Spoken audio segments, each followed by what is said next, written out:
టీలు అయిపోయినాయండి. అల్లం యాలక్కాయ వేసి ఒక టీ పెట్టాను. స్ట్రాంగ్ అండి. టీ అంటే నేను పాలు తక్కువ, బాగా డికాషన్ బాగా స్ట్రాంగ్గా తాగే అలవాటు. టీ తాగేసానండి. కొంచెం ఎనర్జీ వచ్చినట్టు చల్లగా ఉందండి బయట మాకు సైకిల్ను. ఇడ్లీ వేసాను, మా గారు తినేశారు.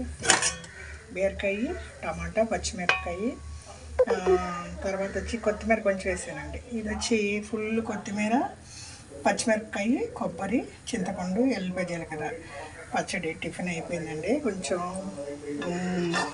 ఇడ్లీ రవ్వ ఇడ్లీ అండి ఇది వేసాను. ఇడ్లీలు వేసాక కొంచెం పిండి మిగిలింది, మళ్ళీ ఏం ఫ్రిడ్జ్లో పెడతామని దిబ్బ రొట్టెలు వేసాను.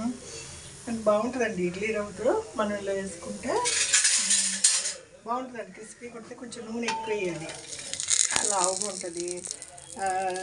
మా అమ్మగారు చేస్తుంది. మామిడికాయ పచ్చడి పులుసుతో ఈ దోశ తింటే భలే బాగుంటుంది. గోల్డ్ రంగులో వచ్చేసి ఇలా కొంచెం నూనె వేసుకున్నట్టు, మళ్ళీ నూనె వేసుకుని ఇలా మూసి పెట్టుకున్నట్టే భలే ఉడుకుతుంది. తినే కొద్ది ఇంకోటి తినాలనిపిస్తుందండి. ఆంధ్రాలో ఎక్కువ వేస్తూ ఉంటారు ఇడ్లీ రవ్వతో. ఇడ్లీ వేసిన తర్వాత మా అమ్మగారు వేసేవాళ్ళు ఇలాగా, నాకు ఇష్టం. పాలండి. టీ కాసేటప్పుడు నేను చెప్తాను. టీ కాసేటప్పుడు ముందు పాలు కాసి పెట్టుకోవాలండి. తర్వాత డికాసిన అల్లము కొంచెం యాలక్కాయ వేసి టీ పొడి వేసి మరగనిచ్చి ఆ కాసిన పాలు కలిపి 1 మినిట్ టీ కాగిపోయినాక మూసి పెట్టి తర్వాత తాగుతండి, చాలా టేస్టీగా ఉంటుంది. నేను టీకి సరిపడా పాలు వేడి చేశాను. ఇంకా మిగతా పాలు ఫ్రిడ్జ్లో పెట్టేస్తానండి. పెరుగు ఆల్రెడీ ఉంది. బయట సైట్లోనండి మాకు 1 వీక్గా వర్షం. బట్టలు గిట్ల ఆరే పని లేదండి. ఇలా అంతా చల్లగా చీకటిగా ఉంది. ఇది వెస్ట్ గోదావరి అమ్మమ్మ వంటల వీడియో అండి. మార్నింగ్ ఇంకేముంటుందండి, బ్రేక్ఫాస్ట్ ఆకుకూర కట్టుకున్నాను.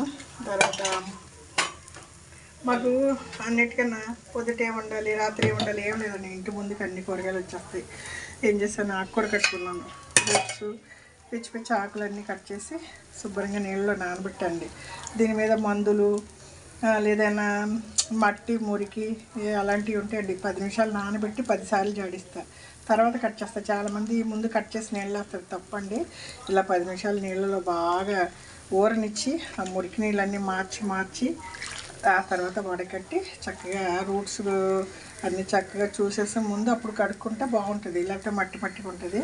నేను ఆల్రెడీ దీన్ని కొనగానే ఓపెన్ చేసి అన్నీ కట్ చేసాను, నానబెట్టాను. ఇంకా జాడించి దీన్ని ఈగురుగా వేస్తానండి. బాగుంది, లేతగా ఉంది, నవనవలాడుతుందండి. 25 రూపాయలండి. మొన్న 30 రూపాయలకు కూడా కొన్నాను. నేను ఈ ఊరు వచ్చిన కొత్తలో చెన్నైలో 2 రూపాయలు అక్కడ కట్టండి. ఇప్పుడు 25-30 రూపాయలు. చెన్నై కూడా అమెరికా లెవెల్లో రేట్లు పెంచేస్తున్నారండి. గోంగూర కట్ట 30 రూపాయలు. ఎందుకంటే రొట్టె రెడీ అయిపోయింది.